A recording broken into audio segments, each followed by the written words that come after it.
Assalamualaikum warahmatullahi wabarakatuh. Alhamdulillah. Nahmaduhu wa nasta'inu wa nastaghfiruh wa na'udzu billahi min syururi anfusina wa min sayyiati a'malina. May yahdihillahu fala mudilla lahu wa may yudlil fala hadiyalah. Alhamdulillah wa syukrillah, amma ba'd. Teman-temanku semuanya, baik offline maupun online, jamaah rahimakumullah yang insyaallah dimuliakan oleh Allah Subhanahu wa taala. Yang namanya ngaji itu tetap di mana-mana itu pasti mulia. Karena dengan ngaji itu kita bisa memahami segala ilmu. Ya, menganalisa. Karena ilmunya Allah itu luas, tidak terbatas. Di dalam Al-Qur'an dijelaskan laukan al-bahru midadan li kalimati rabbi lanafidal bahru qabla an tanfada kalimatu rabbi walau ji'na bimislihi madada. Andai kata laukan al-bahru, lautan sebagai tinta, untuk menulis ilmunya Allah, bahkan kamu datangkan dua lautan. Padahal kita tahu lautan itu dengan daratan mungkin lautan 80%, daratan hanya 20%. Itu untuk menulis ilmunya Allah itu kurang. Bahkan ditekan oleh Allah. Walaupun kamu mendatangkan 2 kali lipat lautan tersebut untuk menulis ilmunya Allah. Orang yang paling cerdas adalah orang yang haus akan ilmu. Tapi kalau orang yang merasa sok, merasa paling pintar, paling cerdas, paling hebat, berarti dia paling bodoh. Karena ilmunya Allah tidak terbatas. Oke, pembahasan selanjutnya kita akan mengkaji tentang Sholatul khusufi lisyamsi wa khusufil lil qamari. Kalau pakai kaf khusuf itu berarti gerhana matahari. Bila khusuf pakai qaf berarti gerhana rembulan. Kita kaji secara mendetail gerhana. Menurut ulamaul hay'ah, gefisika memberikan argumentasi bahwa sebenarnya nggak ada gerhana. Gerhana itu adalah istilah saja. Li adami tangguyiriha, karena yang namanya matahari rembulan itu tetap utuh. Hanya saja pandangan kita seakan-akan mataharinya itu berkurang, bahkan hilang, ataupun rembulannya juga sama. Kalau kita cermatin menurut ulamaul hay'ah bahwa ketika gerhana matahari berarti sorot dari matahari tersebut, pantulan cahayanya itu ditutupi oleh rembulan, sehingga bumi ini tidak tersinari, tidak mendapatkan cahaya. Begitu pula bila itu gerhana rembulan, maka sorot cahayanya matahari itu tertutup oleh bumi. Ibarat bumi ini di tengah, matahari ini di sebelah kiri, maka pantulan dari matahari ini tidak mengenai rembulan. Rembulan itu nggak punya sinar, yang punya sinar itu adalah matahari, yang punya cahaya. Yang ada pada rembulan itu adalah pantulan dari sinarnya matahari. Itu sebenarnya hanya hilang cahayanya saja. Dan hukum melakukan sholat gerhana ini sunnah, juga muakkad. Dan Rasulullah juga tidak pernah meninggalkan sholat gerhana matahari ataupun gerhana rembulan. Ingat ya, para sahabat, kita bahas ini. Bahkan di dalam kitab kata Imam Syafi'i, wa amakul syafi'i fil la tajuju tarkuha. Tidak boleh meninggalkan sholat gerhana matahari ataupun gerhana rembulan. Tapi statusnya tetap sunnah. Ini hanya sebagian menurut ulama yang mengatakan jangan tinggalkan, rugi. Bila fa'in fatat lantukdo, ketika gerhana matahari itu sudah pulih, tidak usah untuk dikontrol. Misal mataharinya sudah kelihatan terang setelah hilang sinarnya, nggak usah dikontrol. Atau sudah masuk waktu maghrib dengan guru syamsi, matahari sudah tenggelam, ya nggak usah.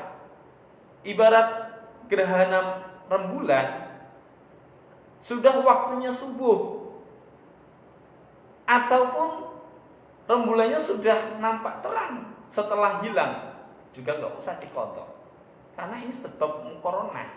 Dilakukan sholat gerhana ini karena ada fenomena rembulannya atau mataharinya itu tidak nampak, ya, atau ketutupan, yang kita katakan istilah gerhana. Oke, jelas insya Allah. Sekarang bagaimana tata caranya? Tata caranya itu sama dengan sholat sunnah yang lain. Ini paling ringan. Dilakukan 2 rakaat seperti sholat sunnah. Rakaat pertama dengan rakaat kedua. Ini adnal sunnah, itu rendah-rendahnya sunnah. Tapi kalau ingin yang statusnya lebih, maka dilakukan 2 rakaat.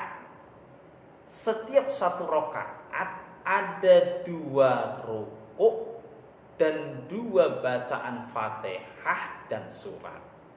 Oke, kami jelaskan sekarang. Ya. Wa yusalli li khusufi syamsi wa khusufil qamari rak'ataini. Dilakukan 2 rakaat, ya.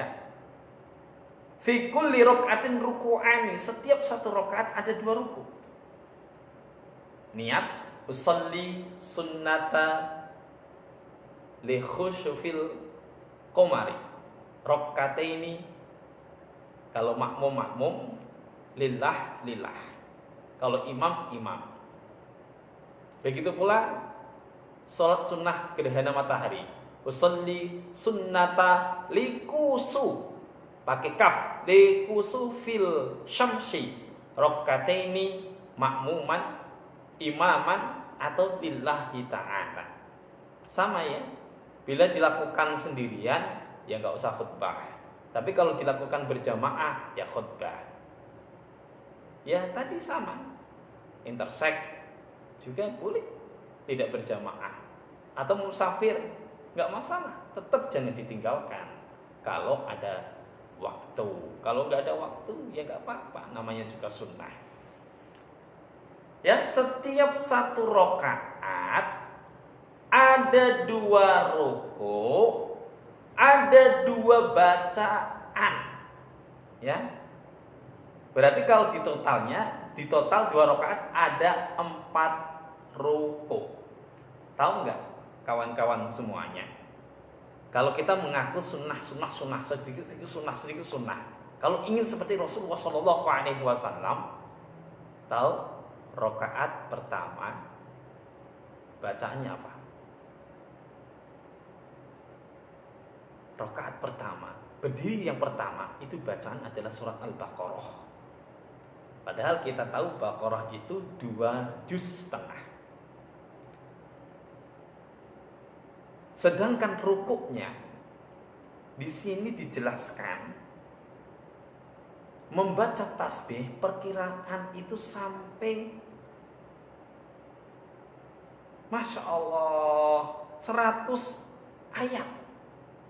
Subhana rabbiyal a'la bihamdi, subhana rabbiyal azim wa bihamdi, subhana rabbiyal azim wa bihamdi, sampai terus diulang-ulang. Sedangkan berdiri kedua itu membaca surat Ali Imran. Wow. Di berdiri ketiga itu membaca surat An-Nisa sampai khatam. Berdiri keempat membaca surat Al-Maidah. Kalau kita sedikit ngaku sunnahnya Nabi Muhammad SAW, jadi jangan sok ya. Nabi itu kalau sholat gerhana di berdiri pertama bacaannya apa setelah Fatihah? Al-Baqarah. Berdiri kedua Ali Imran. Berdiri ketiga An-Nisa. Berdiri keempat Al-Maidah. Padahal ini ayat-ayat paling panjang di dalam Al-Quran. Juz yang terpanjang itu Al-Baqarah. Ada yang mengatakan seperti ini. Rakaat pertama, berdiri pertama Al-Baqarah. Berdiri kedua 200 ayat. Berdiri ketiga 150 ayat. Berdiri keempat 100 ayat perkiraan. Ini keterangan jelas di dalam kitab Iqna halaman 163. Jadi jangan merasa setiap aktivitas sunahnya Rasul jalankan. Enggak ya. Kalau ingin seperti Rasul ya seperti ini tadi. Setelah melakukan sholat gerhana baru melakukan khutbah 2 kali. Ya, sama rukunnya dengan khutbah Jumat. Seperti hamdalah, sholawat, wasiat takwa, ayat Al-Quran, baik diletakkan di rukun khutbah pertama ataupun khutbah kedua, doa lil mu'minin wal mu'minat. Kalau khutbah ditambahkan takbir. Kalau Idul Fitri, Idul Adha tambahkan takbir. Tapi kalau khusyuf ini hanya ditambahkan istighfar. Ya. Oke, ada yang ditanyakan sahabat semuanya? Untuk gerhana matahari sunahnya itu keras. Untuk gerhana rembulan disunahkan untuk gerhana rembulan keras. Gerhana matahari disunahkan untuk pelan. Hanya sunnah ya. Oke, dan juga disunahkan untuk jamaah untuk tawadhu, minta kepada Allah. Masya Allah.